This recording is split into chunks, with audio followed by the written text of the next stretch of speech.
Au jardin de Gethsémane, tu as semé ta prière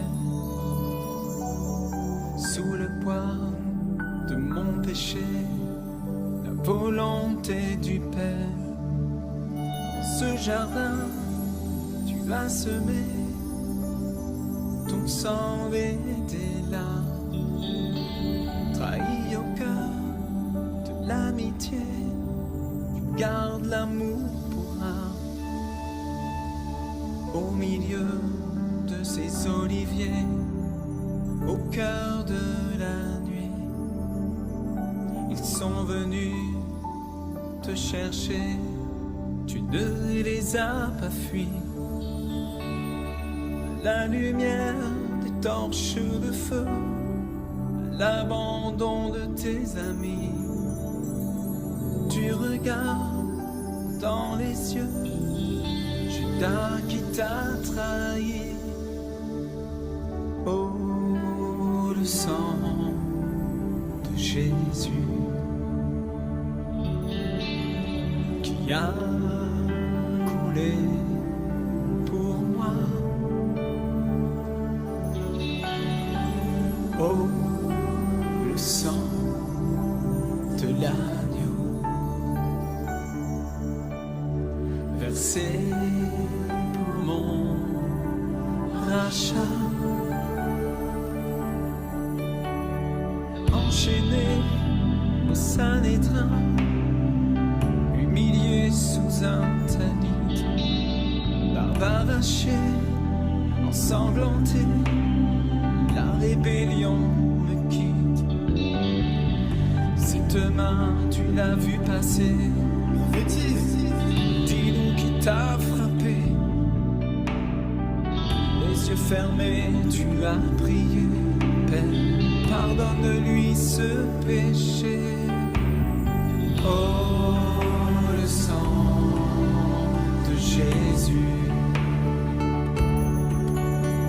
qui a coulé pour moi. Oh, le sang de l'agneau versé pour mon rachat. Ils t'emmenèrent chez les Romains pour que tu sois crucifié. Ils t'ont fouetté, toi le saint, pour que je te sois pardonné. Tes meurtrissures guéries, sous le fouet le sang giclait, tombaient les murs des maladies, ton amour prophétisait. Oh, le sang de Jésus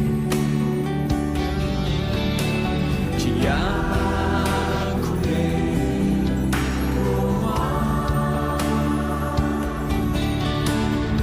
Oh, le sang de l'agneau versé pour rachat.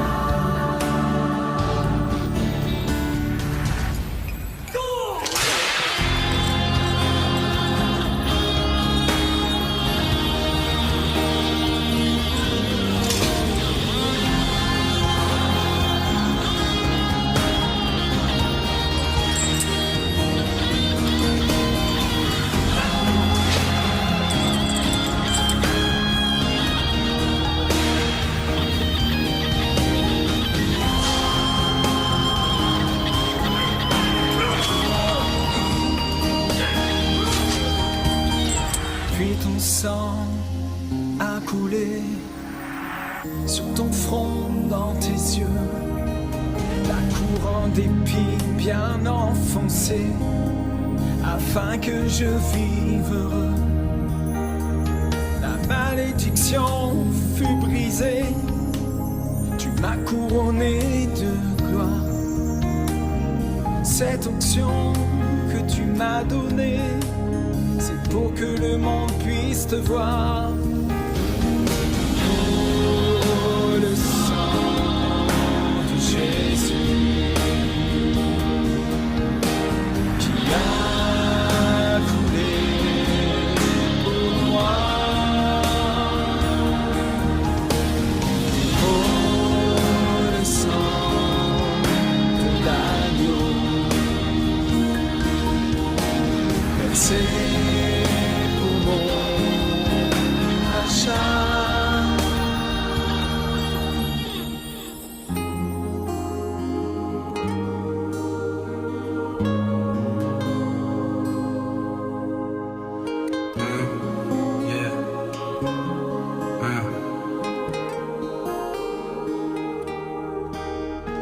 Ils pensaient clouer tes mains à jamais sur le bois.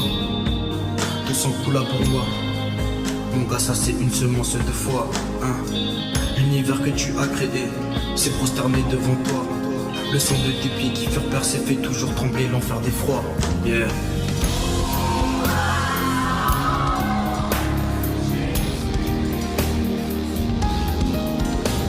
Qui a coulé pour moi.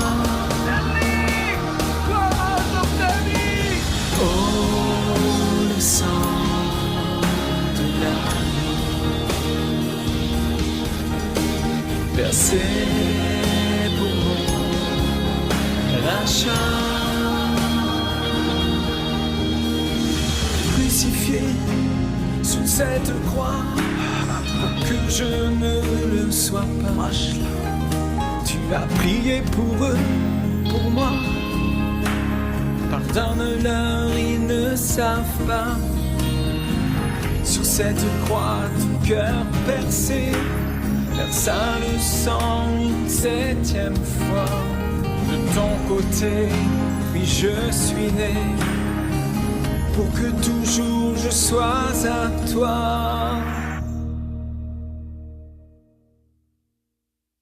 Oh, le sang de Jésus qui a coulé pour moi. Oh, le sang de l'agneau versé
Bonjour à toutes et à tous. Shalom, shalom, bénédiction en ce samedi en Israël qui sont plein Shabbat. Et nous, nous faisons Shabbat aussi, d'une certaine manière, hein.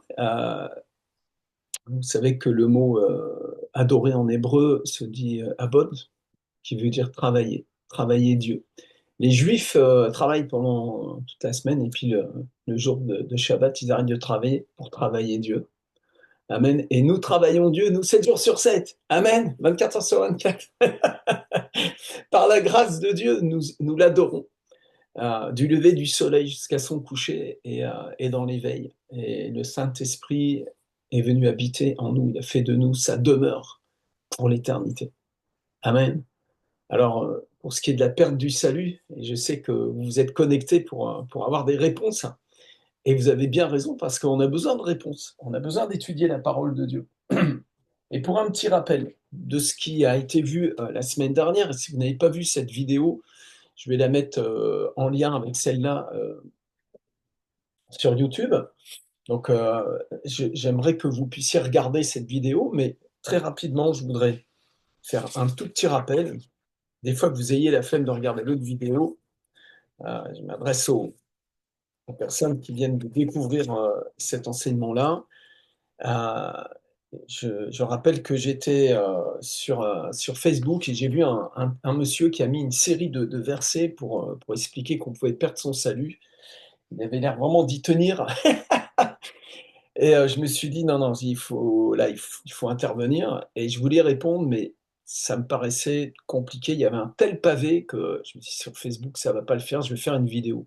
Une vidéo abordant chaque point. Voilà. Donc, il a pris le passage de Matthieu. Je vous dis, hein, à l'appel, hein, je vous dis vite fait.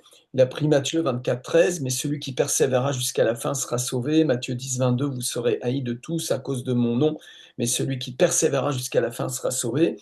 Prenons ce passage pour dire que si tu persévères pas, tu ne seras pas sauvé. Mais le problème, c'est que ça n'a rien à voir avec le salut en tant que sotériologie, mais c'est une prophétie qui a été annoncée par le Christ concernant une période très précise et qui est dans la Bible pour prouver que, eh bien, effectivement, ce que Jésus a prophétisé, il y a 70 ans après, ça s'est produit. Et voilà, et ça n'a rien à voir avec le fait de faut que je persévère pour être sauvé. Sinon, ça veut dire que c'est avec tes petits bras que tu vas arriver à être sauvé. Ça fait un sauveur un petit peu moulin. On a besoin d'aider le bon Dieu un petit peu. Oui. Celui qui vaincra, Apocalypse chapitre 2, verset 7, que celui qui a des oreilles entende ce que l'Esprit dit aux églises, à celui qui vaincra, je donnerai à manger de l'arbre de vie qui est dans le paradis de Dieu. Alors là, oui, il faut vaincre. Si t'es pas vainqueur, tu vas pas y arriver. Tu n'auras rien du tout de cet héritage. Seulement, la question, c'est qui est vainqueur? Et eh bien, la réponse, c'est les apôtres qui nous la donnent. Hein. Il faut se brancher sur l'enseignement des apôtres et pas sur l'enseignement de ta petite tête là, qui réfléchit, qui fait des interprétations. Et les Écritures disent dans 1 Jean chapitre 5, verset 5, qui est celui qui a triomphé du monde, sinon celui qui croit que Jésus est le Fils de Dieu. Voilà le vainqueur. Et évidemment que c'est de manger du fruit de l'arbre de vie qui donne la vie éternelle. Et ça tombe bien, Jésus est l'arbre de vie, et c'est donc impossible, une fois que vous avez reconnu véritablement Jésus-Christ comme étant le Sauveur et le Fils de Dieu, de faire partie des perdants. Vous faites partie des vainqueurs. C'est pas moi qui le dis, c'est l'apôtre, celui qui a triomphé du monde et celui qui croit au Fils de Dieu. Amen. Donc celui qui est vainqueur, vous voyez, vous êtes vainqueur déjà par la grâce de Dieu. Il nous fait toujours triompher.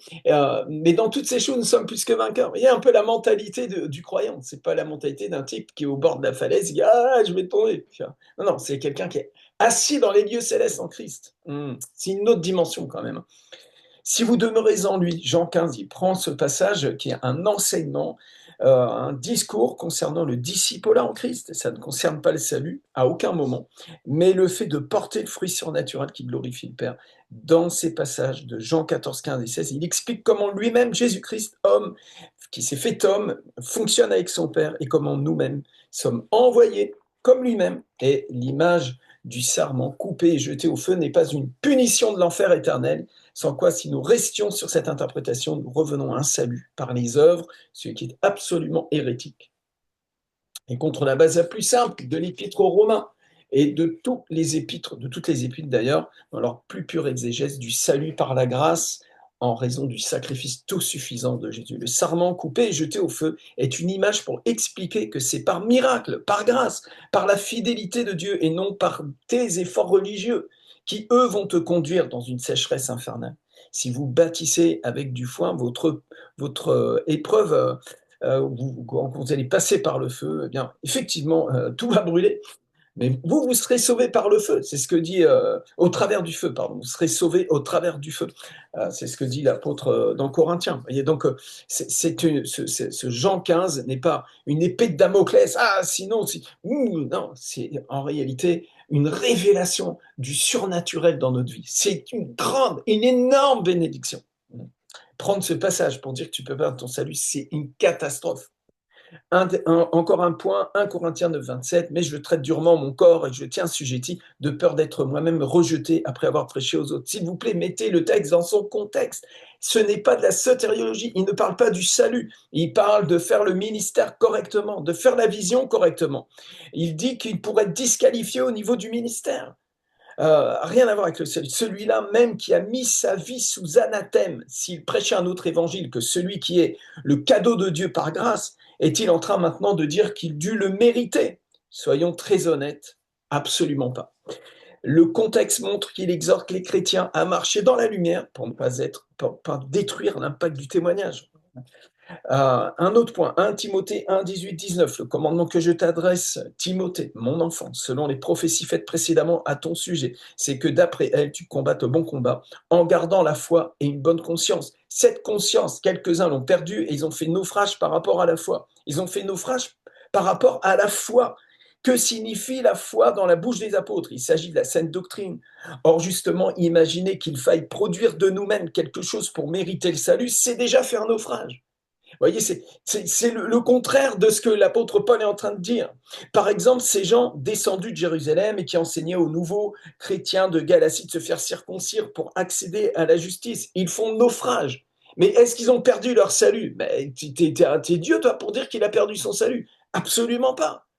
Je vais te dire, combien de mes auditeurs ce matin et sur Internet, là, que vous écoutez cette vidéo, vous avez fait naufrage? Combien de fois vous avez fait naufrage? Est-ce que vous avez perdu votre salut? Pas du tout. Des naufrages, vous avez pété plusieurs barques déjà depuis que vous êtes convertis. Est-ce qu'on est d'accord ou pas? Des rames, vous les avez jetées. De colère, vous les avez rejetées, les jetées dans l'eau. J'en veux plus, je peux plus.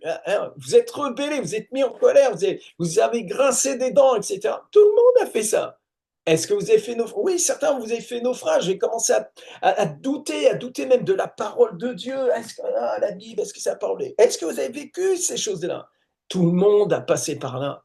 Et est-ce que vous avez perdu votre salut? Pas du tout, c'est Jésus votre salut. Tu ne peux pas perdre Jésus. S'il te plaît, n'interprète pas les Écritures avec ton plaquage dessus, mais laisse la parole, remets-la dans son contexte.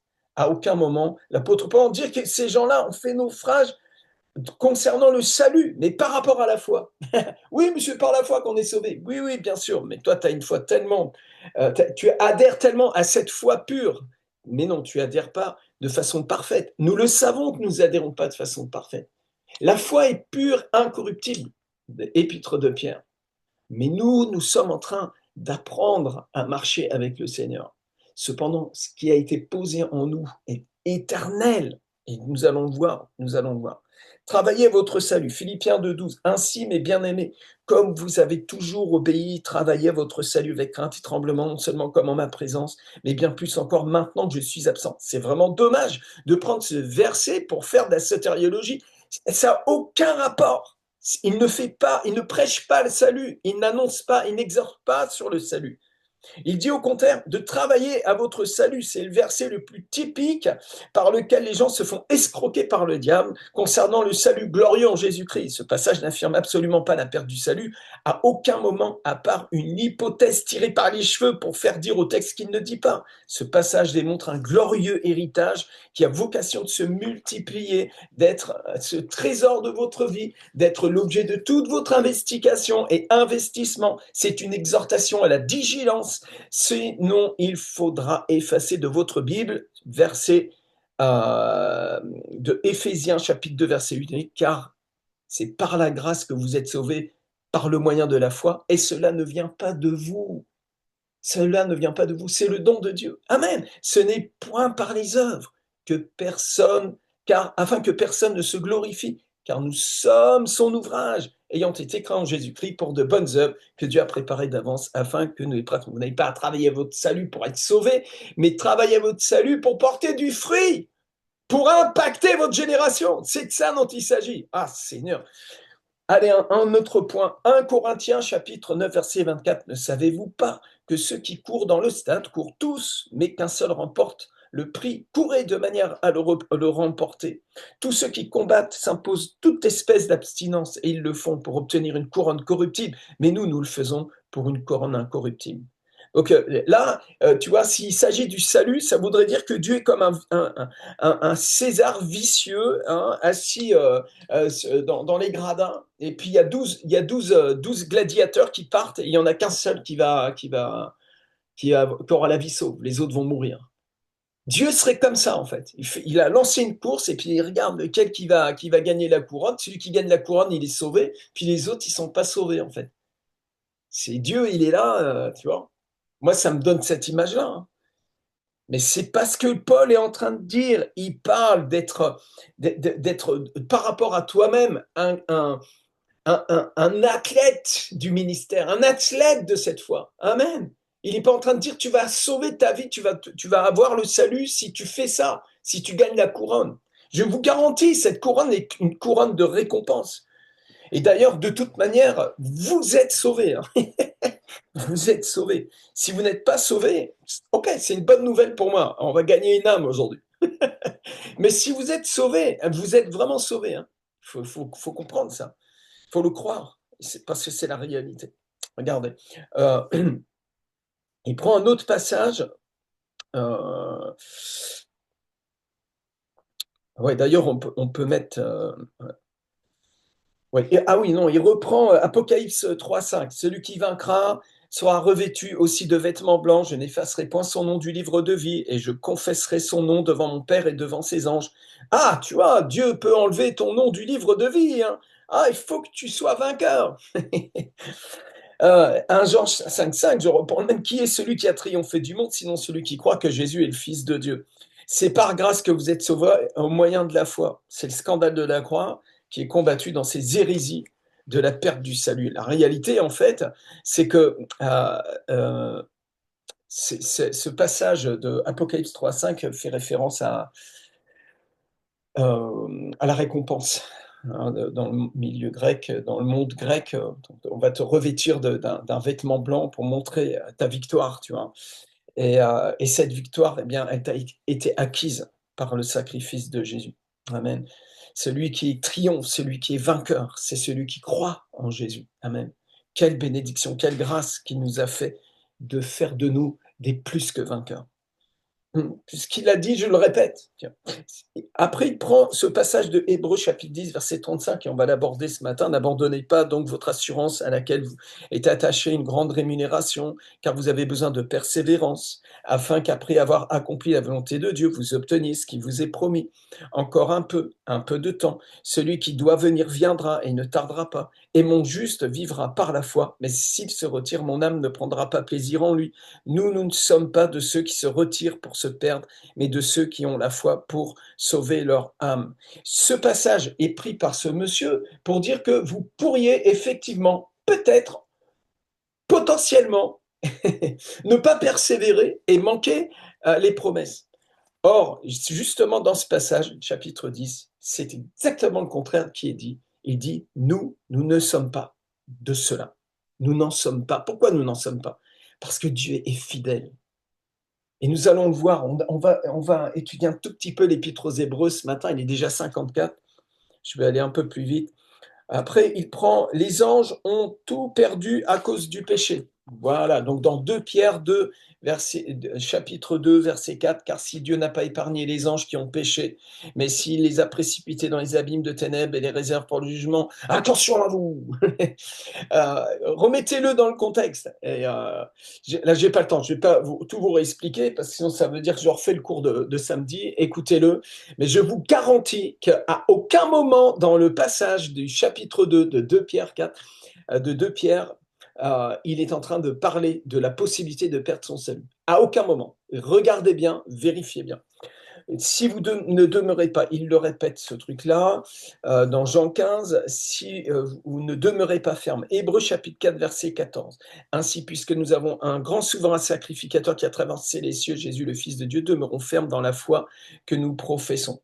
Oui, et alors? On parle de perdre son salut ici? Pas du tout. Effacez leur nom. Deutéronome 9, 14. Et laisse-moi les détruire et effacer leur nom de dessous les cieux, et je ferai de toi une nation plus puissante et plus nombreuse que ce peuple. Fin de l'histoire, Moïse a intercédé et il a été exaucé. À plus forte raison, l'intercession du Fils de Dieu est exaucée. Et il a prié dans Jean 17 qu'aucun ne se perde. Donc, non, c'est encore perdu. Une fois éclairé, nous y arrivons, une fois éclairé. Hébreux chapitre 6, verset 4. Car il est impossible que ceux qui ont été une fois éclairés, qui ont goûté le don céleste et qui ont eu part au Saint-Esprit, qui ont goûté la bonne parole de Dieu et les puissances du siècle à venir, et qui sont tombés, soient encore renouvelés et amenés à la repentance, puisqu'ils crucifient pour leur part le Fils de Dieu et l'expose à l'ignominie. Là, on a un passage où, alors là, ça fait couler de l'encre, je vous le dis. et vous avez une sueur froide qui coule dans la colonne vertébrale. Alors, premier point, la première chose que je veux vous dire, c'est arrêtez d'être effrayé. Et l'effet que ça peut faire, une lecture de ce type, c'est vous êtes effrayé. Et vous savez que quand vous êtes effrayé, hein, ça vous est arrivé déjà d'être effrayé, d'avoir une peur, mais quand vous avez une peur comme ça, tout ce qui est tout autour là disparaît complètement. Et vous êtes complètement omnibulé sur la source de votre peur. C'est vrai ou c'est pas vrai? Ça peut être n'importe quelle situation. La peur fait que vous débranchez tous les fils et vous vous focalisez sur cette peur. Et vous avez une montée d'adrénaline qui vous fait comme un flash là, et vous perdez le contrôle d'une certaine manière. Et vous perdez la raison même. Vous cessez de raisonner, vous cessez de travailler avec votre intelligence. Vous êtes complètement saisi dans vos émotions et les émotions prennent le dessus sur l'intelligence. Et vous avez besoin de revenir, que l'adrénaline redescende et que vous retrouviez vos sens. Vous voyez? Et il y a certains passages comme ça dans le texte qui peuvent vraiment effrayer. Il y en a un autre, et on va essayer de l'aborder ce matin. C'est celui qui pêche contre le Saint-Esprit, il n'y a pas de pardon, ni dans ce siècle, ni dans le siècle futur. La scène du Saint-Esprit. Mais combien de personnes j'ai rencontrées sur ma route, effrayées, littéralement, comment dirais-je, fragmentées dans leur âme, par la trouille d'avoir blasphémé contre le Saint-Esprit. C'est impressionnant, c'est très massif. Et vous savez que ça, c'est un système de pensée qui vraiment, vous vous êtes fait escroquer par le diable. Il vous a arnaqué. Et parce que vous avez focalisé, votre peur a pris le contrôle. Au lieu que ça soit la foi, que vous travaillez avec crainte et tremblement à votre foi, c'est-à-dire la crainte de quoi? La crainte, non pas par, comment te dire ça? Ne bâtis pas ta foi sur la peur, bâtis ta foi sur la révélation, bâtis ta foi sur l'exégèse, bâtis ta foi sur l'intelligence. Bois le lait de la parole. Un Pierre, dans 1 Pierre, il dit de boire le lait de la parole. Le bébé, quand il boit le lait de sa maman, là, il n'est pas transi de peur. Au contraire, il est plongé dans une douceur, dans une confiance. Il est abandonné. Il est comme le psalmiste. Je suis comme un enfant sur le sein de ma mère. Tu prends peut-être le sein d'El Shaddai. Rentre dans le repos, littéralement, de la foi. Ça, c'est le bon combat de la foi. Et quand les gens prennent ce passage et veulent vous effrayer, tu vas perdre ton salut, tu vas voir. Ah, fais attention, tu vois. Et cette façon de faire, c'est comme les sectes, c'est l'islam qui est comme ça. Allah Akbar, tu vois. Tu vois, si tu ne crois pas Allah et son prophète, tu vas aller en enfer, terminé. Tout le Coran, les 3 quarts du Coran, c'est tu vas aller en enfer. Le Coran même dit que même celui qui croit, il va en enfer, tu vois. Mahomet, au moment de sa mort, il ne savait pas s'il allait au ciel ou en enfer. C'est le trouillomètre au taquet, quoi. Ce n'est pas la foi chrétienne. La foi chrétienne, c'est l'assurance. Et l'assurance ne vient pas d'un sentiment. Je crois, oui, je vais bien, tout va bien. Non, c'est par la connaissance de l'évangile, la connaissance de Christ, au travers de sa parole. Et si tu enfermes, si tu hypothèques toute la théologie, tout le message de l'évangile, en fait, hein, juste dans un verset, et que tu prends peur avec ce verset, eh bien, ton cœur n'est pas en train d'être affermi par la grâce. Et pourtant, l'Épître aux Hébreux dit que notre cœur doit être affermi par la grâce. Alors maintenant, j'aimerais vous donner plusieurs éléments. On va en voir plusieurs. Et déjà, poser un fondement. Poser un fondement. Alors, prenez votre Bible et vous allez dans l'Épître aux Hébreux au chapitre 5. Le chapitre 5, c'est la base du chapitre 6. Amen. Quand vous lisez un texte biblique, s'il vous plaît, remettez-le bien dans son contexte. Comprenez pourquoi l'écrivain écrit ça, à qui il l'écrit, à quel moment il l'écrit, qu'est-ce qu'il est en train de dire. Ne soyez pas émotionnel. Ne soyez pas prophétique avec votre verset là. Oui, Jésus nous l'a dit. Tu vois. Ah, non. Bon, prends le texte et étudie-le bien, mais pose-le. Calme-toi. Respire. Et regarde ce que dit le texte. Chapitre 5. En effet, tout souverain sacrificateur, pris du milieu des hommes, est établi par les hommes dans le service de Dieu, afin de présenter des offrandes et des sacrifices pour les péchés. Okay. Il peut être indulgent pour les ignorants et les égarés, puisque la faiblesse est aussi son partage.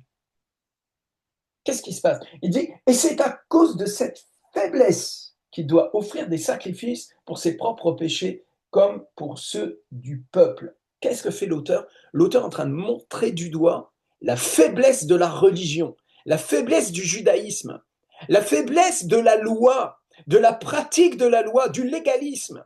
Il est en train de montrer que même le souverain sacrificateur, écoute-moi très bien là, même le souverain sacrificateur tiré des hommes, lui-même, il a des faiblesses et il est obligé de présenter des sacrifices pour lui-même. À toi maintenant, pourquoi tu veux retourner à ces choses-là? Voilà la bataille de l'écrivain d'Épître aux Hébreux. Et pour leur montrer à quel point ils auraient tort de lâcher prise et d'écouter la voix des sirènes là, qui viennent de Jérusalem, comme c'est arrivé pour les Galates. Il faut faire circoncire, les lunes, le Shabbat, machin, etc. Qu'est-ce qu'il est en train de dire? Regardez, un peu plus loin, donc il dit, verset 4, « Nul ne s'attribue cette dignité s'il n'est appelé de Dieu, comme le fut Aaron. Et Christ ne s'est pas non plus attitré la gloire de devenir souverain sacrificateur, mais il la tient de celui qui lui a dit, « Tu es mon fils, je t'ai engendré aujourd'hui, comme il dit encore ailleurs. » Là, il vient de prendre une batte de baseball et il éclate le judaïsme religieux. Et il leur dit, le souverain sacrificateur, là, quel pécheur, le gars, il fait des péchés comme toi, là. Et il n'est même pas l'ombre, il n'arrive pas au lacet de celui dont nous parlons aujourd'hui. Le Fils de Dieu, le Père lui-même l'appelle son Fils et le consacre comme un sacrificateur pour toujours selon l'ordre de Melchisédek.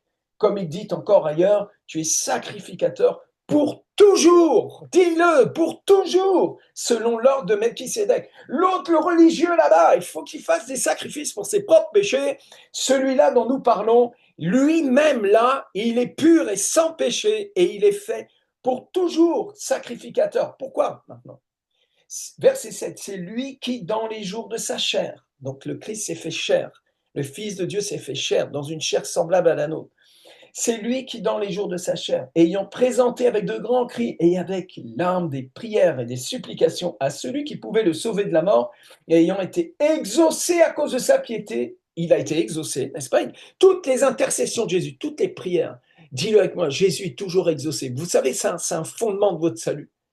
Parce que Jésus est exaucé, vous êtes sauvés. Regarde bien, et ayant été exaucé à cause de sa piété et a appris, bien qu'il fût fils, l'obéissance par les choses qu'il a souffert. Regardez le verset 9. Et qui, après avoir été élevé à la perfection, attendez, le mot perfection, allez voir la définition dans votre dictionnaire, est devenu pour tous ceux qui lui obéissent l'auteur d'un salut quoi? Un salut éternel. Fin du game. C'est un salut éternel. Je ne sais pas, peut-être vous ne savez pas bien lire. Alors, là, il faut prendre des cours de français maintenant.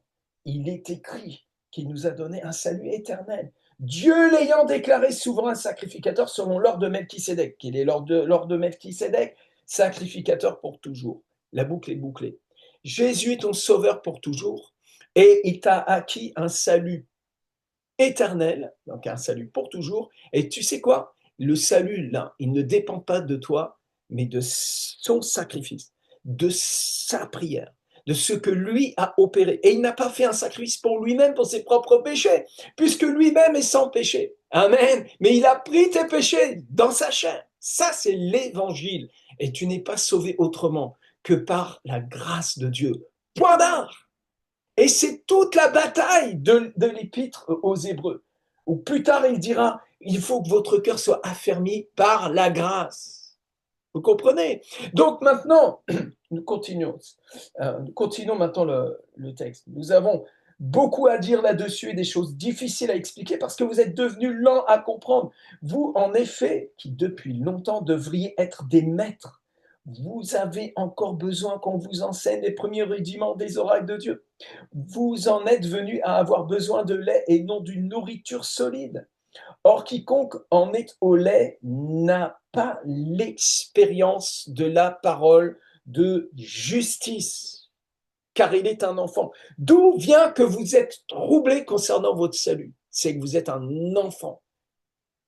Et vous n'avez pas l'expérience de la parole de justice. Quand nous parlons de justice au niveau du Nouveau Testament, là, de l'Évangile, il s'agit de la justification qui nous a été imputée. Cette justice nous a été imputée. C'est l'Épître aux Romains. Cette justice ne vient pas des œuvres de la loi. Cette justice nous vient du sacrifice tout suffisant de Jésus.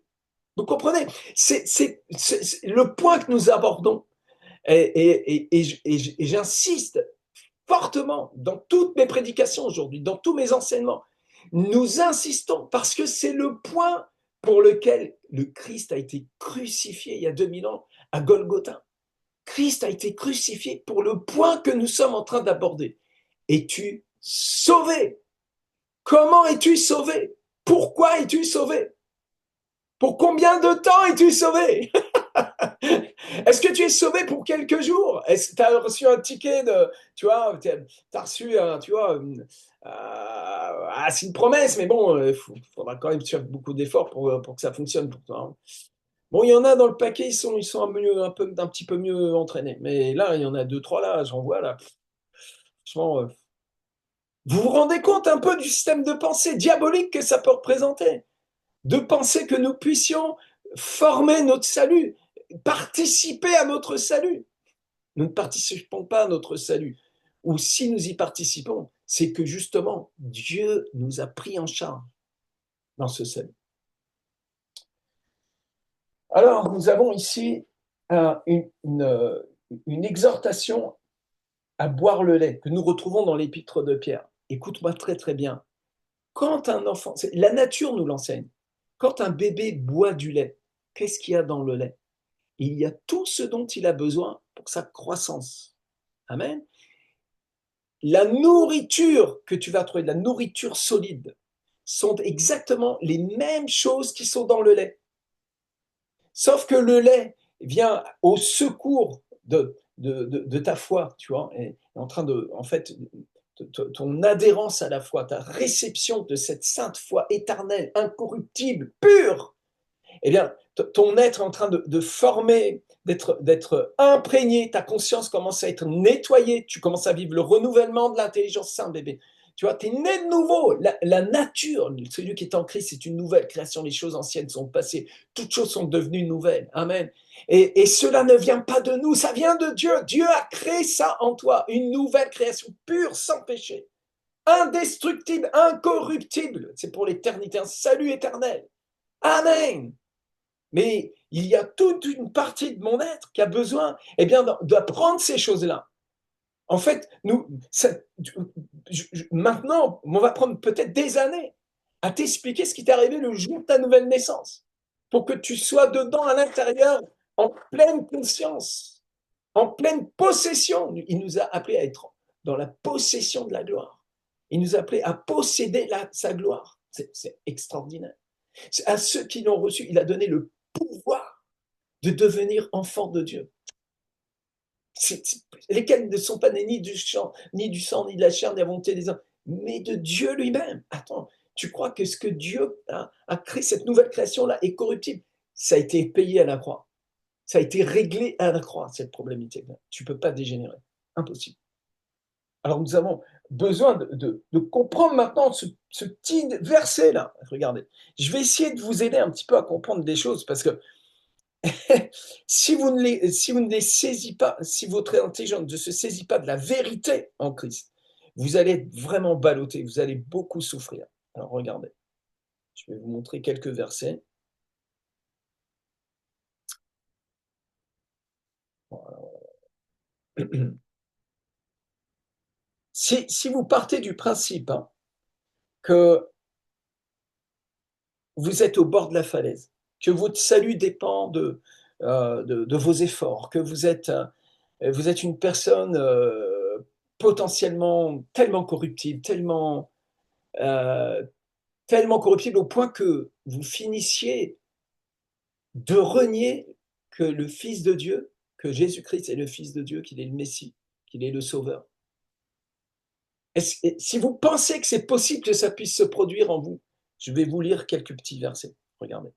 Dans Psaume, rien que l'Ancien Testament, et après on va dans le Nouveau. Psaume 121, 7 à 8. L'Éternel te gardera de tout mal. Il gardera ton âme. L'Éternel gardera ton départ, ton arrivée, dès maintenant et à jamais. C'est un gardien, ce Dieu-là. Ésaïe 41, 10. Ne crains rien, car je suis avec toi. Ne promène pas des regards inquiets, car je suis ton Dieu. Je te fortifie et je viens à ton secours. Je te soutiens de ma droite triomphante. On est dans l'Ancien Testament. Proverbe, verset 18, Proverbe 18, 10. Le nom de l'Éternel est une tour forte. Le juste s'y réfugie et se trouve en sûreté. On est dans l'Ancien Testament. Maintenant, on rentre dans le Nouveau Testament. Jésus dit, c'est Jésus, c'est le Fils de Dieu. Le Verbe s'est fait chair. Et il a parlé, il a prophétisé. Et il a parlé de toi, là. Enfin, si c'est sa brebis. Jean, chapitre 10, verset 28-29.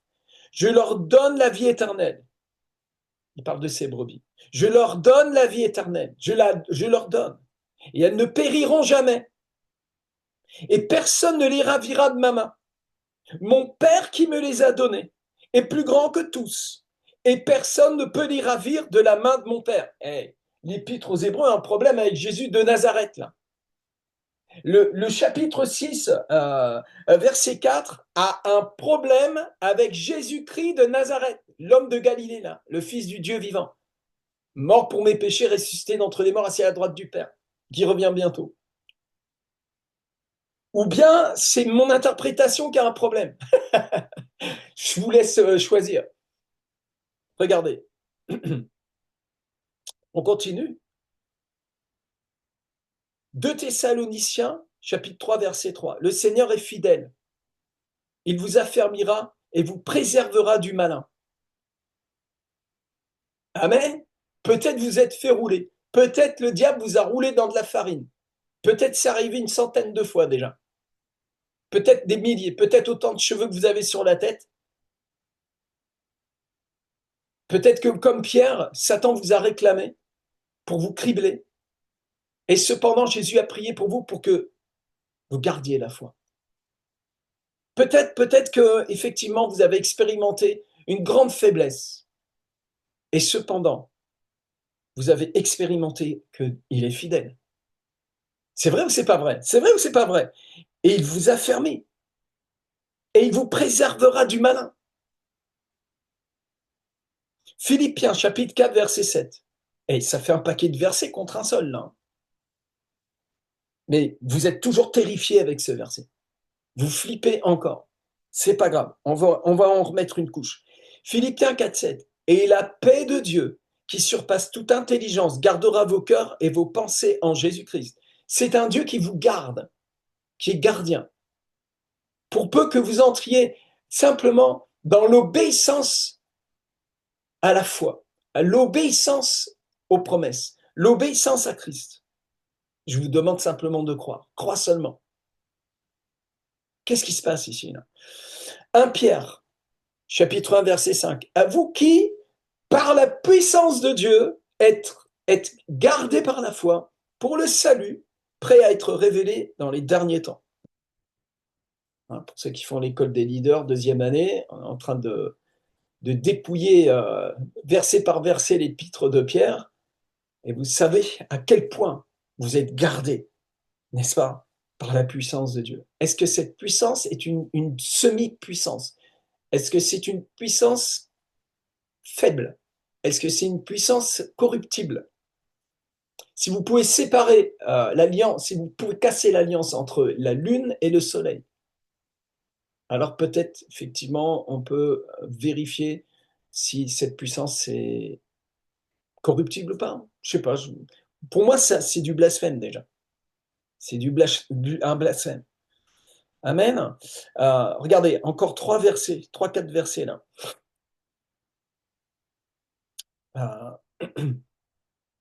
Matthieu chapitre 6, verset 13. Ne nous induis pas en tentation, mais délivre-nous du mal. Hein, le Nôtre Père est vraiment puissant. Si tu pries ton Père, il te délivre du mal, te libère. Pardonne-nous nos offenses comme nous pardonnons à ceux qui nous ont offensés. Ah, il nous met face à nos responsabilités, de laisser notre cœur guérir de la rancœur, de l'amertume, de laisser nos cœurs être purifiés. Il nous donne cette responsabilité. Et il nous y conduit, il nous y dirige. Et il prend soin de ton cœur. Il est le berger de ton âme.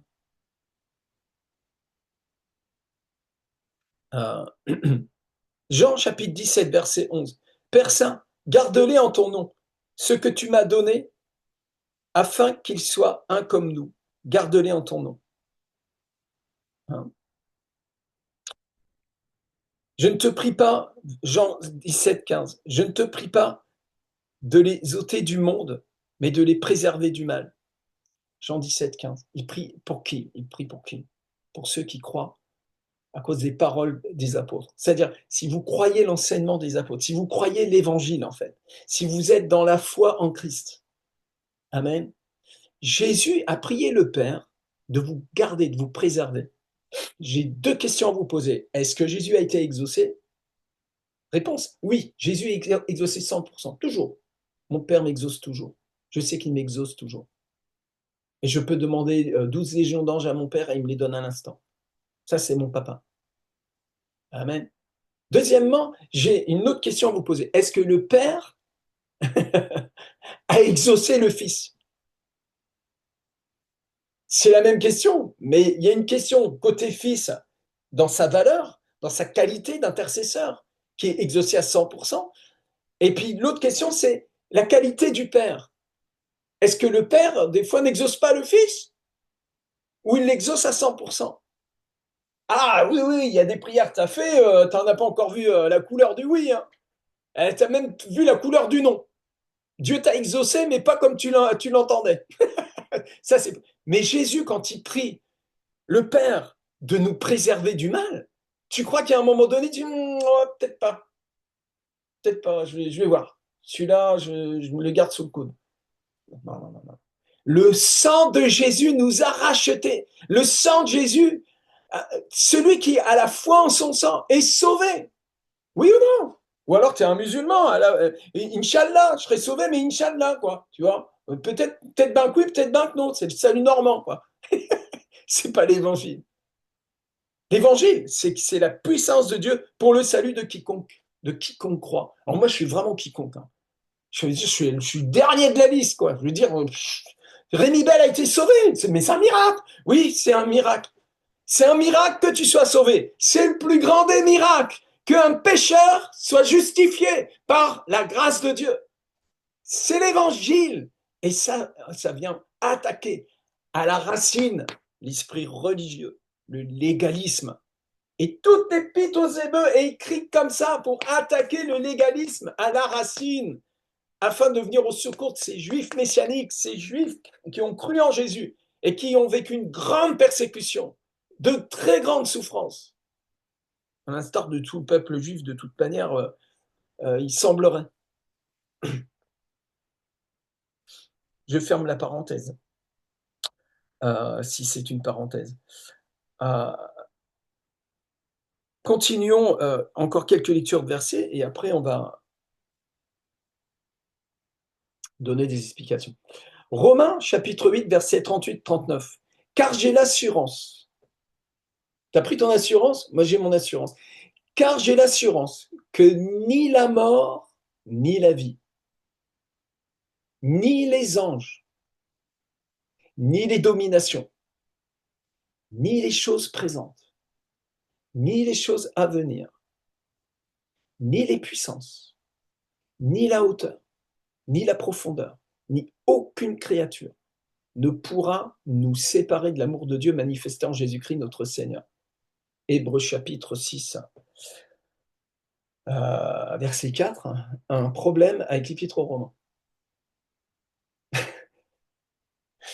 Est-ce que vous me suivez? Vous avez vu un peu le paquet de versets qui est en train de nous placer dans un salut éternel, y compris dans l'épître aux Hébreux elle-même. Donc là, il faut que ton cerveau admette un truc. Je sais que ta dissonance cognitive, elle te pique un petit peu, là, ça fait chauffer les neurones.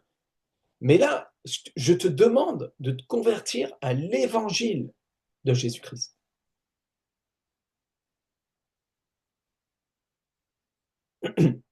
2 Thessaloniciens, chapitre 3, verset 3. Le Seigneur est fidèle et il vous affermira et vous préservera du mal. On l'a vu tout à l'heure. 2 Timothée 4, 18. Le Seigneur me délivrera de toute œuvre mauvaise et me sauvera pour me faire entrer dans son royaume céleste. À lui soit la gloire au siècle des siècles. Amen. Hébreux chapitre 7, verset 25. C'est aussi pour cela qu'il peut sauver parfaitement. C'est pour cela qu'il peut sauver. C'est aussi pour cela qu'il peut sauver parfaitement ceux qui s'approchent de Dieu par lui, étant toujours vivants pour intercéder en leur faveur. Nous sommes dans Hébreux chapitre 5, on l'a vu tout à l'heure, en introduction. Après, nous avons le chapitre 6, avec l'avertissement, qui montre à quel point nous sommes sauvés, à quel point c'est glorieux ce salut, à quoi nous avons échappé, en fait. Et puis, nous avons le chapitre 7 qui arrive et qui boucle la boucle. Le chapitre 6 est un sandwich entre 2 énormes promesses immenses. Et cette promesse est l'évangile. Et c'est une promesse sur laquelle Dieu veille, ayant juré par son propre nom, ayant scellé cette alliance pour une alliance éternelle par le sang même de son Fils Jésus-Christ. Vous comprenez? C'est puissant, non? Ou c'est pas puissant? C'est un vrai salut ou c'est un demi-salut? 1 Pierre 1,5, à vous qui par la puissance, on l'a lu. 2 Pierre 2,9, le Seigneur s'est délivré de l'épreuve les hommes pieux et réservé les injustes pour être punis au jour du jugement. Quelle est la différence entre les hommes pieux et les injustes? Quelqu'un qui est injuste, c'est quelqu'un qui n'a pas été justifié. Selon le Nouveau Testament, quelqu'un qui est injuste, c'est quelqu'un qui n'est pas sauvé, qui n'a pas reçu la justice de Dieu, qui n'a pas reçu, dont la justice ne lui a pas encore été imputée. Et pourtant, la justice a été imputée à toute l'humanité. Jésus il est mort pour le monde entier. Il veut que tous parviennent à la vérité, soient sauvés, que tous parviennent à la repentance, c'est-à-dire qu'ils se convertissent à Christ. Le péché, c'est de ne pas croire en Jésus-Christ. Le Saint-Esprit est envoyé pour convaincre de péché, de justice et de jugement. Et le péché est de ne pas croire en Jésus-Christ. C'est ça le péché. Vous comprenez? Le système de pensée, d'accusation, Ah, faut pas que je mente, faut pas que je me mette en colère, faut pas que ceci, faut pas que cela, tu vois. Mais ta chair, elle est pourrie. Ta chair est pourrie. Comment tu vas te sauver? Ta chair ne peut pas se soumettre à la loi. Elle ne le peut même pas. Donc le Seigneur a mis un plan qui s'appelle le plan du salut. Est-ce que tu crois en ce plan? Est-ce que tu crois en la grâce de Dieu? Est-ce que tu crois en la justice divine? Est-ce que tu es arrivé à cet endroit où on peut dire de toi que, eh bien, tu as l'expérience de la parole de la justice? Est-ce que tu as compris véritablement la puissance de l'évangile? Le Seigneur s'est délivré de l'épreuve les hommes pieux et réservé les injustes pour être punis au jour du jugement. C'est évident, hein, que celui, c'est écrit dans Jean chapitre 3, verset 16, car Dieu a tant aimé le monde qu'il a donné son Fils unique, afin que quiconque croit en lui ne périsse point, et qu'il ait la vie éternelle. Attention, il faut tout lire, il faut continuer ensuite. Car Dieu a tant aimé le monde. Dieu, en effet, n'a pas envoyé son Fils dans le monde pour qu'il juge le monde, mais pour que le monde soit sauvé par lui. Ah, le monde a besoin d'être sauvé. Ah, mais ça, c'est sûr. Celui qui croit en lui n'est point jugé, mais celui qui ne croit pas est déjà jugé.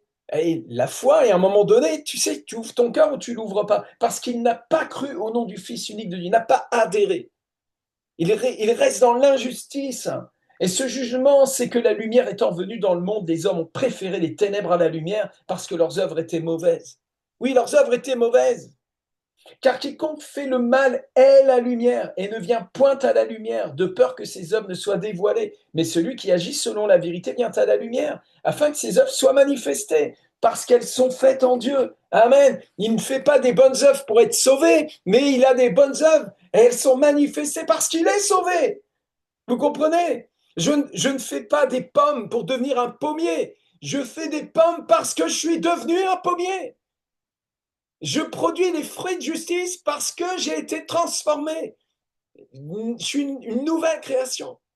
Et je crois en l'évangile, non pas pour être sauvé, mais je crois en l'évangile parce que je suis sauvé. On essaie de remplacer le Dieu qui est venu nous sauver, pour finir. C'est une dinguerie. C'est Jésus mon sauveur. C'est pas le moyen que j'utilise pour être sauvé qui est mon sauveur. C'est sûr et certain. Le Seigneur s'est délivré de l'épreuve les hommes pieux. Qui est l'homme pieux? Qui est celui qui a triomphé du monde? Amen. La nouvelle création a triomphé du monde. Il est sorti du tombeau, il a triomphé. Christ en moi, l'espérance de la gloire. Et celui qui me fait triompher. Amen.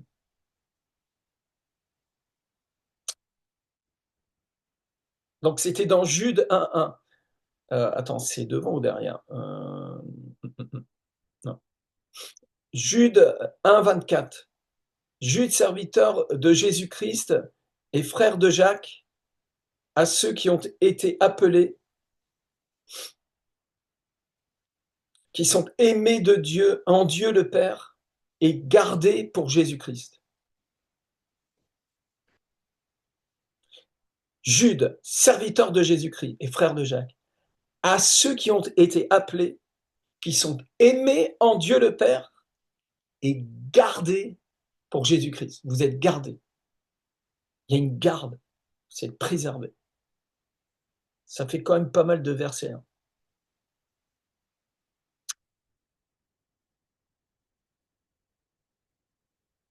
Regardez, Philippiens chapitre 1, verset 6. Celui qui a commencé en vous cette bonne œuvre la rendra parfaite pour le jour de Jésus-Christ.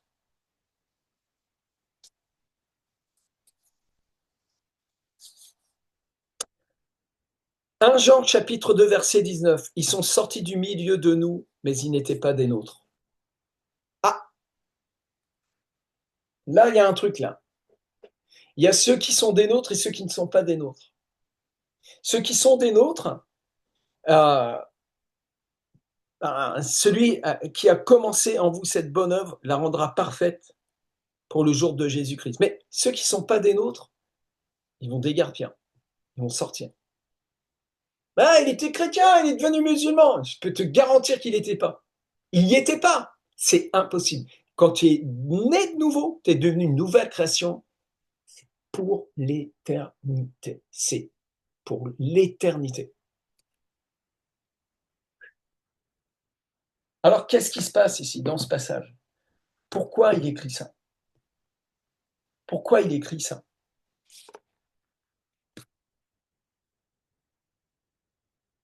Avec des si, il y a beaucoup de choses qui se passent. Hein. Quand on met une si, ça coupe plein de trucs. Et vous avez des versions d'Épître aux Hébreux. Je vais vous lire ça.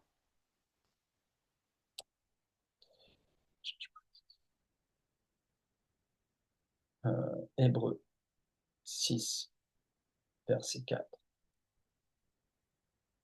Peut-on perdre son salut? Peut-on perdre son salut?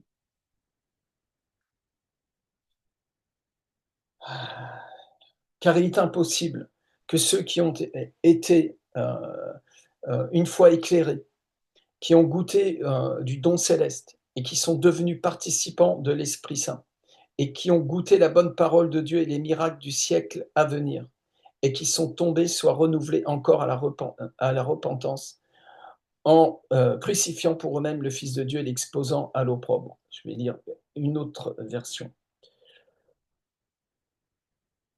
Osterdal.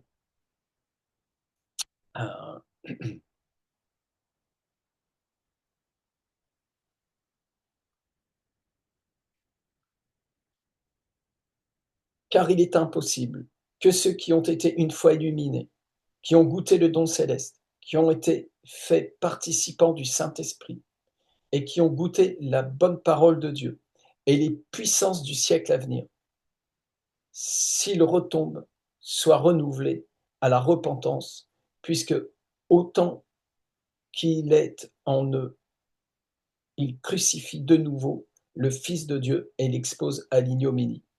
Cette traduction est en train de dire que le Christ est en nous et qu'on le crucifie. J'ai un problème avec ça, clair et net. Hein.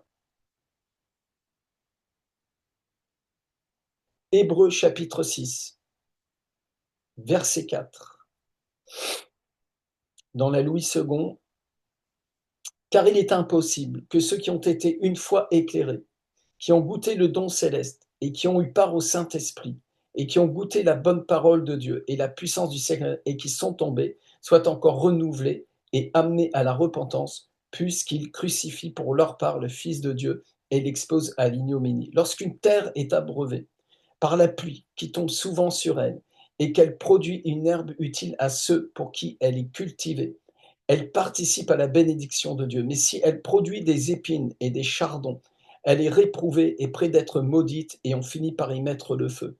Quoique nous parlions ainsi, bien-aimés, nous attendons pour ce qui vous concerne des choses meilleures et favorables au salut, car Dieu n'est pas injuste pour oublier votre travail et l'amour que vous avez montré pour son nom, ayant rendu et rendant encore des services au sein. Nous désirons que chacun de vous montre le même zèle pour conserver jusqu'à la fin une pleine espérance, en sorte que vous ne vous relâchiez point et que vous imitiez ceux qui, par la foi et la persévérance, héritent des promesses.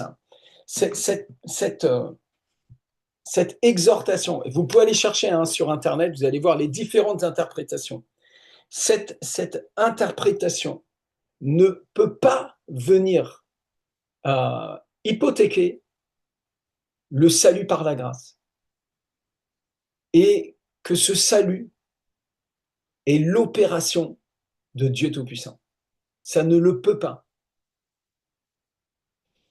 Nous avons ici un texte qui est inclus dans l'ensemble de l'Épître aux Hébreux, où justement on est en train de nous montrer à quel point nous sommes sauvés, à quel point nous sommes des personnes graciées, à quel point nous avons toutes les raisons de persévérer, toutes les raisons de ne pas abandonner la course, toutes les raisons de porter du fruit, d'être dans la louange, dans la reconnaissance, de persévérer dans la communion fraternelle, de ne pas abandonner nos assemblées, de persévérer, de courir, de combattre le bon combat de la foi, c'est-à-dire de continuer à mettre toute notre confiance en Christ, toute notre confiance dans l'amour du Père pour nous. Parce que c'est exactement la réalité qui nous incombe, qui nous a été imputée.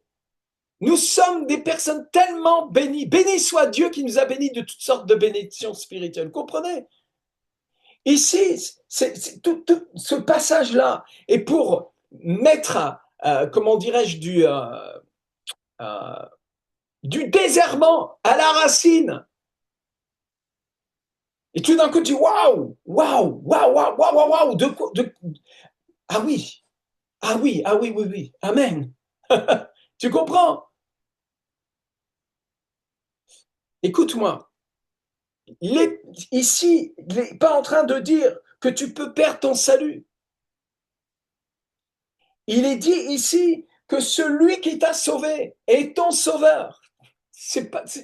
Vous comprenez? Si vous prenez le verset et vous vous enfermez dedans, mais c'est foutu, t'es mort. Tu es là, tu t'angoisses, tu dis j'ai perdu mon salut, j'ai encore péché hier. Ah ouais, bien sûr. La Bible dit si quelqu'un a péché, il est fidèle et juste pour nous pardonner ou purifier. Pourquoi? Comment? C'est qu'on fasse son péché. Est-ce que vous comprenez? Oui, non, c'est possible de perdre ton salut. Vas-y, continue à bouffer ton truc. C'est. Continue à prêcher aux gens. Ah, tu vas voir, tu vas perdre ton salut, tu vas le perdre ton salut. Arrête de prêcher comme ça, mon ami. Ça sert à rien. Tu n'es pas en train de consolider le cœur des gens. Tu es en train de leur foutre la trouille, c'est tout. De les décourager, de les priver de la grâce. L'Épître dit que veillez à ce que personne ne se prive de la grâce. Au lieu de prêcher la grâce, toi, tu prêches la condamnation, tu prêches le légalisme. Hein? Alors, comme tu te prives toi-même de la grâce, qu'est-ce que tu es en train de faire? Tu es en train de remplacer la grâce. Ah, il faut faire Shabbat.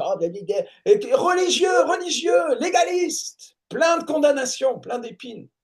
Au lieu que ton cœur soit affermi par la grâce. C'est le chemin. Pour moi, c'est la route, la porte la plus étroite et le chemin resserré. C'est croire en la grâce. Faire confiance à l'amour de Dieu pour moi. Amen. Qu'est-ce que nous devons voir dans ce passage? C'est que, eh bien, la bonté de Dieu, la grâce du Seigneur, la communion du Saint-Esprit, non seulement ne nous est pas retirée, mais au contraire, regardez, dans Matthieu chapitre 12, verset 20, Jésus dit qu'il n'éteindra pas le lumignon qui fume encore. C'est quoi un lumignon qui fume encore? Il n'y a plus de flamme. C'est juste la fumée qui monte. Non, le Seigneur ne va pas l'éteindre. Il ne va pas briser le roseau cassé. Dieu est fidèle dans sa parole, dans sa promesse. C'est un Dieu d'amour. Et si tu as fait naufrage concernant la foi, il va venir te chercher et il va te dire sors de ta barque, marche avec moi sur l'eau. Après avoir fait naufrage sur un gros caillou au bord de la plage, lui te prend et il va te faire marcher sur l'eau. Parce que Dieu est venu te sauver. Il a envoyé son Fils. Par contre, effectivement, ceux qui aiment les ténèbres, ceux qui lui tournent le dos, ceux qui blasphèment le nom du Seigneur, ceux qui rejettent Christ comme sauveur, là, c'est chaud pour eux. Hein. Ah, c'est terrible. C'est une chose terrible que de tomber entre les mains du Dieu vivant. C'est horrible. Hein. J'ai vraiment de la peine, une peine éternelle. Hein. Enfin, je ne sais pas si elle est éternelle. Je pense que quand on sera au ciel, cette peine, il n'y aura plus de peine.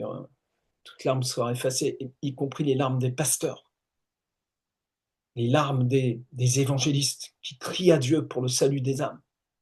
Même ces larmes-là seront effacées. J'en suis certain. Je ne sais pas, moi, je ne sais pas pourquoi vous voulez absolument que votre salut soit si fragile. Mon salut n'est pas fragile, mon salut est assis à la droite du Père, il est ressuscité. Amen. Il est déjà 10h39, je m'arrête ici et j'ai encore des points à voir avec vous. J'ai encore des points, on va encore travailler là-dessus.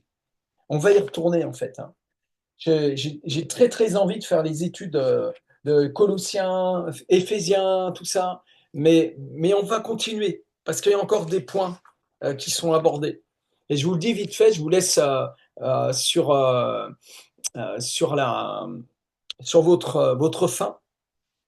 Et j'espère que j'ai réussi à vous convaincre un petit peu. Hein, Mais ce verset-là est tellement terrifiant que les gens sont là. 21h. Hein, il y a un autre passage, allez, on va faire celui-là, parce qu'on est encore dans l'Épître aux Hébreux, hein. Comment échapperons-nous en négligeant, hein? Comment, Hébreux chapitre 2, verset 3. Comment échapperons-nous en négligeant un si grand salut qui, annoncé d'abord par le Seigneur, nous a été confirmé par ceux qui l'ont entendu? Alors, Épître aux Hébreux, Épître aux Hébreux, Épître aux Hébreux, chapitre 2, verset 3. Je t'ai passé un petit peu, allez, 5 minutes. Je vous laisse encore 5 minutes. C'est pourquoi nous devons, on va dire à partir du verset 1, c'est pourquoi nous devons d'autant plus nous attacher aux choses que nous avons entendues, de peur que nous ne soyons emportés loin d'elles, car si la parole annoncée par des anges a eu son effet et si toute transgression et toute désobéissance a reçu une juste rétribution, comment échapperons-nous en négligeant un si grand salut qui, annoncé d'abord par le Seigneur, nous a été confirmé par ceux qui l'ont entendu, Dieu appuyant leur témoignage par des signes, des prodiges et divers miracles, et par les dons du Saint-Esprit distribués selon sa volonté. Amen. Remets ça dans le contexte. L'apôtre est en train d'écrire à des chrétiens, des juifs messianiques, qui sont en train de vivre une grande persécution, qui sont en train de vivre des pressions. Il y a des discussions dans les synagogues. Il y en a qui sont contre, il y en a qui sont pour. Regardez dans Actes 19, Paul rentre dans les synagogues, il annonce la bonne nouvelle, et puis les juifs religieux commencent à contrer, puis à dire des choses, et ils commencent même à blasphémer, comme dans le Talmud, où on traite Jésus de fils de etc. Tu vois. Donc là, il y a une guerre, il y a un conflit. Donc l'apôtre, il sort le fire là. Il dit attendez, on n'est pas en train de faire de la philosophie grecque, les amis. Le Christ est mort sur la croix pour nos péchés, pour nous sauver de l'enfer éternel. On n'est pas en train de jouer au billes là. Et il est en train de mettre le paquet. Et il dit mais maintenant, vous n'allez pas vous laisser endormir. Et nous devons nous attacher avec fermeté. Réveillez-vous, tu vois. C'est un message de fire, de réveil. Vous comprenez? En fait, la puissance est du côté du prédicateur ici. Pourquoi? Parce qu'il nous a sauvés. Et il nous a donné un salut éternel. Et d'ailleurs, il va le développer, comme on l'a vu tout à l'heure, au verset 5. Vous voulez puiser dans votre judaïsme la révélation du Messie, vous avez bien raison, c'est la Torah, c'est les prophètes, c'est les psaumes. C'est bien, bravo. Mais faisons une vraie exégèse. L'herméneutique de Jésus-Christ avec les deux pèlerins d'Emmaüs, il leur explique en commençant par Moïse, etc., tout ce qui le concernait. Et là, l'apôtre, il continue, et il dit effectivement, les souverains sacrificateurs, regardez leur faiblesse, tout ça, chapitre 5.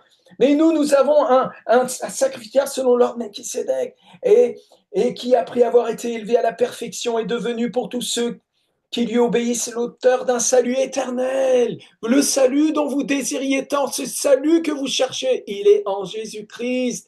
Alors attachez-vous fermement maintenant, ne vous laissez plus mélanger, ne vous laissez plus avoir par le malin, que votre cœur soit affermi par la grâce. Votre salut est puissant, éternel, indestructible. Est-ce que vous le croyez? C'est l'évangile. Oui, mais pasteur, j'ai ceci, j'ai ceci. Ferme-la. Confesse tes péchés, allez, ok, vas-y, crache-moi ton morceau. Ça y est, c'est bon? Tu es sauvé par la grâce. Et ton plus grand péché, c'est pas d'avoir eu des pensées bizarres. Ton plus grand péché, c'est de douter que tu es sauvé par la grâce. C'est le plus grand des péchés, c'est de ne pas croire en Jésus-Christ. Beaucoup de gens se disent chrétiens, ils ne croient pas en Jésus-Christ, ils n'y croient pas. Ils croient en un Jésus, ils croient en un Jésus amélioré. En fait, ils pensent l'avoir amélioré, mais non. Je te dis, croire en Jésus-Christ, ça fait une première chose, ça fait sûr et certain, ça te met à mort. Ça te met à mort. Croire en Jésus-Christ, ça met à mort ta chair. Ceux qui sont à Jésus-Christ ont crucifié la chair avec ses passions et ses désirs. Terminus, fin du game. Ça ne dépend pas de toi. Ça devient dépendant de sa grâce complètement. Devient vraiment un toxico de la grâce. Crois en lui. Crois seulement. Vous comprenez? C'est ça le combat de la foi, le bon combat de la foi. Amen. C'est pas la bataille pour avoir des miracles. Ça en fait partie. C'est un fruit, en fait. C'est plus exactement même un don de l'esprit, en réalité. Mais le salut est une œuvre miraculeuse que Dieu opère à l'intérieur de toi. Amen. Et toi, tu ne vas pas, puisque Christ est en toi, tu ne vas pas capoter, comme on dit au Canada. Non, non, non, non. Tu peux faire naufrage. Effectivement, tu peux te faire avoir. Tu peux croire des trucs un peu bizarres à un moment donné, tu vois. Puis le Seigneur, il te ramène et il t'emmène au cœur même de sa volonté. C'est pourquoi il nous enseigne à prier notre Père qui es aux cieux. Que ton nom soit sanctifié, que ton règne vienne. Vous savez, vous ne pouvez pas prier ce Père-là si vous le voyez comme un Père jupitérien qui veut vous assassiner, qui veut vous taper dessus. Là. Vous ne pouvez pas prier ce Père-là d'une façon correcte tant que vous n'avez pas commencé à croire en la bonté du Père. Je vous invite à reprendre des enseignements de Pierre Kanga. Un père avait 2 fils. En fait, les enseignements du Christ lui-même. Hein, et combien nous sommes le cadet et l'aîné qui luttent en nous. Et parce que nous refusons à la foi dans la grâce de Dieu, en la vertu du veau gras qui a été offert pour nous, nous refusons de croire en la joie éternelle répandue dans la maison du Père pour nous. Nous voulons la mériter. Nous voulons prouver à Dieu que quand même, allez, on va mériter. Tu vas voir, Seigneur, tu vas pas être déçu avec moi. Pierre, elle a dit, t'inquiète, on va jamais te renier, tu vois. Combien de fois vous l'avez renié? Combien de fois vous vous êtes fait avoir? Vous êtes déçu vous-même? Combien de fois vous avez été très dur envers vous-même et ça n'a rien donné? Combien de fois? Mon ami, commence juste à croire dans le salut éternel, parfait, qui nous a été acquis pour toujours, une fois pour toutes. Il a été offert une fois pour toutes et il est reçu. Est-ce que tu le crois? J'ai vraiment besoin que tu crois ça. Ça va être énorme, hein, ça va être une réforme dans ta vie, une transformation. Et tout d'un coup, tout ce que tu vas faire ne sera pas conditionné par le légalisme, par de la condamnation, de la culpabilité, mais par l'amour. Une foi agissante dans l'amour. Pas pour être sauvé, je le suis déjà. C'est un cadeau que Dieu m'a fait. Le cadeau de Dieu, c'est la vie éternelle en Jésus-Christ. Vous comprenez? J'espère que vous avez compris ça. Que Dieu vous bénisse. Bon week-end, bon culte pour ceux qui vont à l'église dimanche ou ils vont faire le culte à la maison. Je salue mes 12, mes 144, et 1728. Amen. Je vois Christine qui fait coucou là, de NPN de Remy, avec Samuel. Soyez bénis. Chacun d'entre vous, les évangélistes, les prédicateurs, ceux qui se connectent sur un autre culte cet après-midi à 18h30 par Zoom. Et voilà, nous vous bénissons. Et ah oui, merci, Pasteur Sébastien. J'avais oublié. Merci. Vous pouvez faire une offrande, une semence pour soutenir le ministère de la Maison de Prière pour toutes les Nations France Internationale sur le lien Hello Assos qui est dans le chat. Merci de soutenir, d'être fidèle dans la dîme et les offrandes. Voilà, Dieu pourvoit de toute manière. Et que le Seigneur vous bénisse. Je vous aime. Je voudrais juste prier un instant pour vous. Père, au nom puissant de Jésus, c'est-à-dire adhérant non seulement à la prière qu'il a fait pour chacun de mes frères et sœurs et pour moi-même, et adhérant à la réponse que tu as fait à cette prière. Parce que nous croyons, Père, que tu exauces toujours le Fils, comme il lui-même l'a dit. Eh bien, je te loue, je te rends grâce pour toutes les bénédictions spirituelles dont nous sommes bénéficiaires, juste parce que tu as prévu cela avant les temps éternels. Cette grâce nous a été offerte avant les temps éternels. Cette grâce coule maintenant comme un torrent dans la vie de mes bien-aimés. Au nom de Jésus, au nom de Jésus, vous êtes sauvés, vous êtes bénis, vous qui avez reçu Christ comme Sauveur et Seigneur. Celui qui croira, qui sera baptisé, sera sauvé. Et ce salut est éternel, est impérissable. Et nul ne vous arrachera de la main du Seigneur, ni de la main de son Père. Vous êtes une personne qui a été inclue littéralement dans cette famille qui s'appelle la Trinité. Au nom du Père, du Fils et du Saint-Esprit, vous êtes bénis. Et moi, je vous aime. Alors si moi, je vous aime, à plus forte raison, le Père dans les cieux vous aime. Que l'amour de Dieu, la grâce du Seigneur Jésus, la communion du Saint-Esprit soit avec vous tous.